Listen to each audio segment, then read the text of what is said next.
কল্পনা করুন, ভবিষ্যতের সব ঘটনা আপনার সামনে স্পষ্ট। কার কষ্ট হবে, কে জিতবে, সব জানা। আপনি কি সব থামাবেন নাকি ঘটতে দিবেন?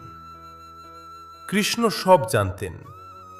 কুরুক্ষেত্রের যুদ্ধ, অর্জুনের দ্বিধা, দ্রৌপদীর অপমান, অভিমন্যুর মৃত্যু, যদুবংশের ধ্বংস। তিনি যে চাইলেই বদলাতে পারতেন, কেন তিনি থামালেন না? কারণ ঈশ্বর জাদুকর নন, তিনি ধর্মের পালক। কর্মফলের নিয়ম বদলানো যায় না। কৃষ্ণ পথ দেখান, কিন্তু পথ হাঁটতে হয় মানুষকেই। দুঃখ থেকেই আসে পরিবর্তন, আর শেষে জয়।